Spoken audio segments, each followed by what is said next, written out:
But जब तक result नहीं आता, जब तक आप अपने नाम, अपने रोल नंबर के आगे पास नहीं देख लेते, I am requesting you, do not break your momentum, do not break your discipline, just follow your path.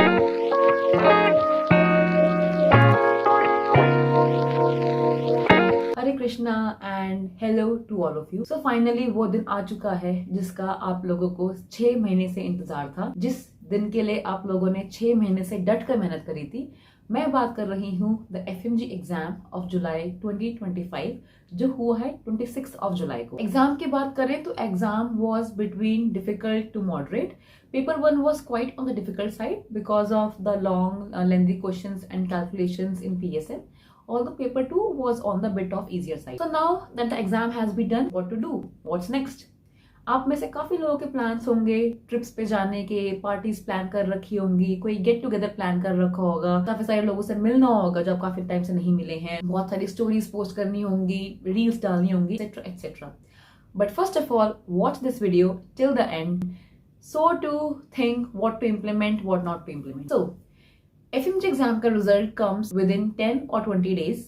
Next 10 से 20 दिनों में आपका रिजल्ट आ जाएगा। I really want and I really hope कि आप सब लोगों ने, जिन लोगों ने दिन रात एक करके मेहनत करी है, आप सब लोग बहुत ही अच्छे मार्क्स से, बहुत ही खुशी के साथ एग्जाम में पास हो। But remember my words, we should always prepare our self for the word. आप में से काफी लोग बोलेंगे तो यार ये तो हमेशा ऐसे बोलते रहते हैं, प्रिपेयर फॉर द वर्ड, ये करो वो करो, नहीं हुआ तो क्या होगा, but we should remain positive. ये तो ऐसे गलत बात है कि हम सोचे तो हमारा नहीं हो पाएगा। तो see, being positive does not mean कि मैं या आप बोलूं कि हमारा हो जाएगा, हमारा हो जाएगा, मैं सोचता रहूं मेरा हो जाएगा तो हो जाएगा। That is not the real meaning of being positive. What does it mean?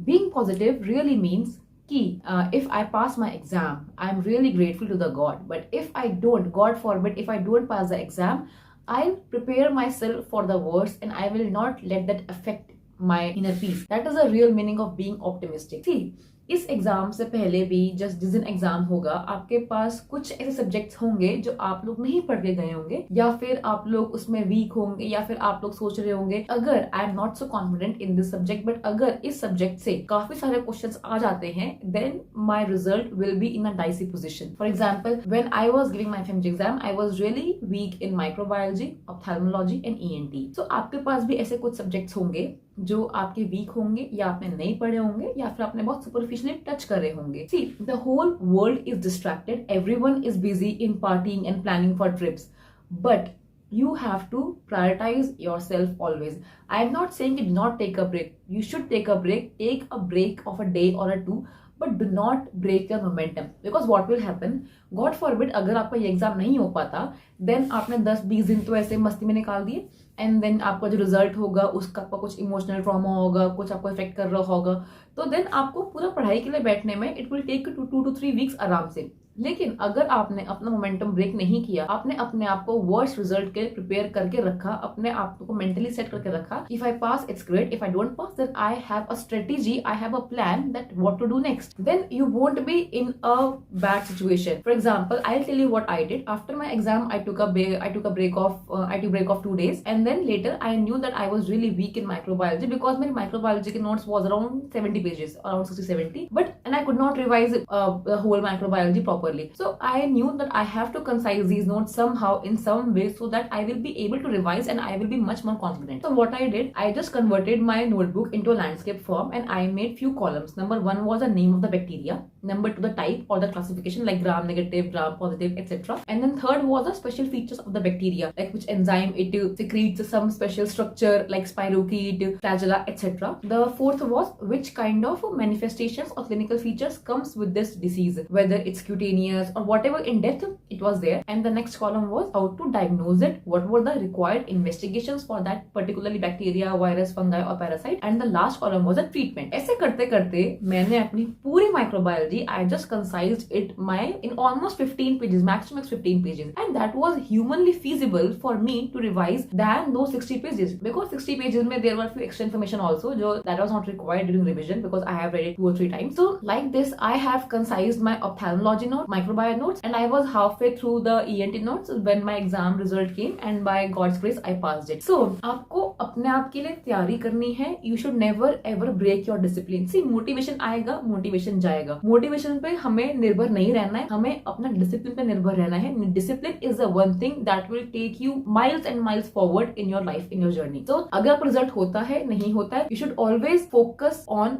Being consistent with your studies. Secondly, आपको क्या नहीं करना है। There will be a lot of recall videos, recall questions in the group. Do not join those groups, just remove those group. I tell you why. See what is recall? Recall is not the actual NEET PG paper, that are the recall made by the students जिन लोगों ने आपके साथ बैठकर exam दिया है। I tell you, if you found that if you found out कि अगर आपका कोई आंसर गलत है, can you go back and rectify that mistake? No. Exam हो गया तो हो गया। सेकेंडली, सपोज कोई क्वेश्चन आया एंड उसमें कोई वर्ड्स का चेंज था। फॉर एग्जाम्पल, उसमें एक्सेप्ट था, आपने पढ़ा एंड देन आपने पढ़ के आंसर मार्क किया। बट जिस बच्चे ने अपने कोचिंग सेंटर जाके या मेंटर को कोई रिकॉल बताया है एंड वो बच्चा सब बोलना भूल गया, देन आपका आंसर एंड उसका आंसर डेफिनेटली अलग होगा। But what will you think कि नहीं, आपने गलत मार्क कर दिया, and then you will fall into this vicious cycle. The more number of recall you will see, the more number of wrong questions you will get. See, मेरी बात समझो, FMG आपको विंडो देता है 50% क्वेश्चंस गलत करने की। व्हाट आई मेंट इज, आपके पास 150 क्वेश्चन गलत करने की विंडो है। That's a really big thing.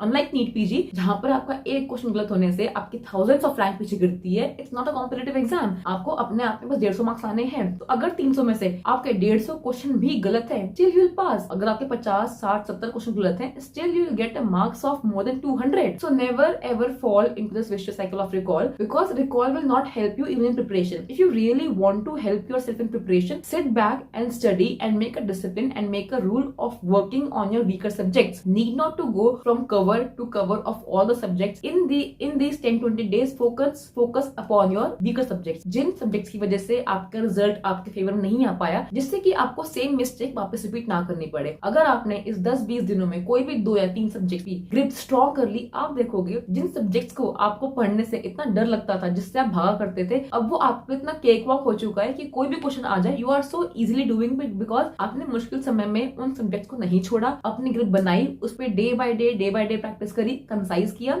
जब और लोग were partying and chilling and going on trip, आपने उस टाइम को यूटिलाइज किया। Once the results come, then there is no deal. फिर तो आप जो मर्जी कर सकते हैं, पार्टी करिए, 200 से मिलिए, बट जब तक रिजल्ट नहीं आता, जब तक आप अपने नाम, अपने रोल नंबर के आगे पास नहीं देख लेते, I am requesting you, do not break your momentum, do not break your discipline, just follow your path. You can definitely take a break, but do not break your discipline. I repeat. See, आपने अपना काम कर दिया, आपने अपना best दिया इन 6 महीनों में। अब the only thing you can do is just pray to God कि God, I have done my best in the last 6 months. Now I leave the rest to you. Because अगर आप रिकॉल देखते रहोगे ना, it will just only give you anxiety attack and depressions कि मेरा ये गलत हो गया, वो गलत हो गया। जो रिजल्ट आना है वो आना है। अगर आपने सच्ची तरह मेहनत करी है तो रिजल्ट आपके फेवर में आएगा ही आएगा। There is no second doubt. But if you fall into this vicious cycle, ना तो आप अपने वीकर सब्जेक्ट पे काम कर पाओगे, ना ही आप अपना डे पीसफुल निकाल पाओगे। You will just keep on roaming and thinking about those wrong answers. See, wrong answer सबके होते हैं। Even the topper has 20-30 wrong answers, so there is not a big deal. But do not just follow that recall blindly and then try to follow those answers. Just keep yourself at peace from your inner side and then work on your weaker subject. Make a discipline, follow that, and just pray to God daily that whatever hard work you have done, whatever hard work and days and nights you have put for this exam, may God give you the result for the same. And I really hope to all of you all the best for your FMG exam, and see you on the other side of the result. Thank you and good luck. I forgot to record this while I was shooting for the video, but I would like to say it here. Shrimad Bhagavad Gita में श्री कृष्ण ने कहा है, कर्म करो और फल की चिंता मत करो। What does it mean? It means कि अपने आप को रिजल्ट्स से डिटैच करो और work upon your self, building upon your self. कर्म करो, अपने आप को एक बेहतर इंसान बनाओ, एंड आप पास हो गए, आप फेल हो गए, ये सब छोड़ के अपने आप को एक बेहतर इंसान बनाने में अपना कर्म लगाओ। हरे कृष्ण।